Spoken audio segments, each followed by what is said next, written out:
यहाँहरू सबैजना जयमसी। आज हामी उत्पत्ति 5 अध्यायलाई हेर्न जाँदैछौँ।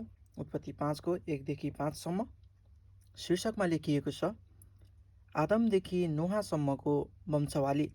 आदमको लिखित वंश विवरण यही हो। परमेश्वरले मानिसलाई सृष्टि गर्नुहुँदा उहाँले उनलाई आफ्नै स्वरूपमा बनाउनुभयो। उहाँले तिनीहरूलाई नर र नारी गरी सृष्टि गर्नुभयो।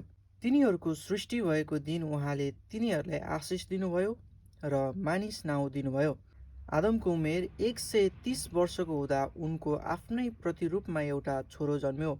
उनले त्यसको नाउँ सेत राखे। सेतको जन्म भएपछि आदम 800 वर्षसम्म बाँचे र उनको अरू छोराछोरीहरू जन्मे।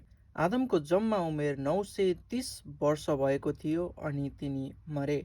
सेतको उमेर 105 वर्षको हुँदा उनको छोरो एनोस जन्म्यो। एनोस जन्मेपछि सेत 807 वर्षसम्म बाँचे। उनका अरू छोराछोरीहरू जन्मे। सेतको जम्मा उमेर 912 वर्ष भएको थियो अनि उनी मरे।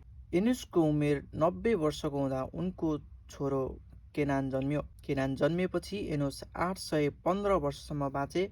उनका अरू छोराछोरीहरू जन्मे। एनोसको जम्मा उमेर 905 वर्ष भएको थियो अनि उनी मरे। केनानको उमेर 70 वर्षको हुँदा उनको छोरो महलालेल जन्म्यो। महलालेल जन्मेपछि केनान 840 वर्षसम्म बाँचे अनि उनका अरू छोराछोरीहरू जन्मे। केनानको जम्मा उमेर 910 वर्ष भएको थियो अनि उनी मरे। महलालेलको उमेर 65 वर्षको हुँदा उनको छोरो एरेद जन्म्यो। एरेद जन्मेपछि महलालेल 830 वर्षसम्म बाँचे। उनका अरू छोराछोरीहरू जन्मे। महलालेलको जम्मा उमेर 895 वर्ष भएको थियो अनि उनी मरे। एरेदको उमेर 162 वर्षको हुँदा उनको छोरो हनोक जन्म्यो। हनोक जन्मेपछि एरेद 800 वर्षसम्म बाँचे।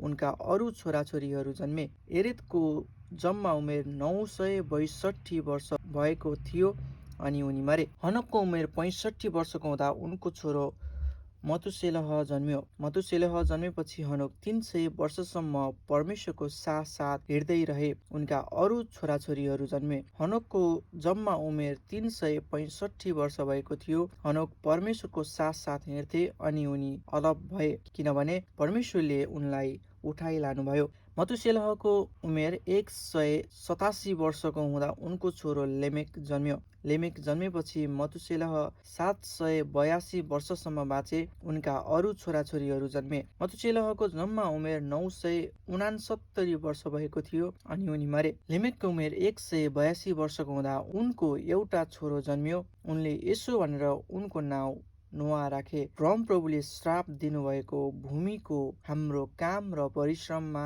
यसले हामीलाई शान्ति दिनेछ। नोआ जन्मेपछि लेमेक 595 वर्षसम्म बाँचे। उनका अरू छोराछोरीहरू जन्मे। लेमेकको जम्मा उमेर 777 वर्ष भएको थियो अनि उनी मरे। नोआ 500 वर्षको हुँदा उनको छोराहरू सेम, हाम र एपेत जन्मे। आमेन।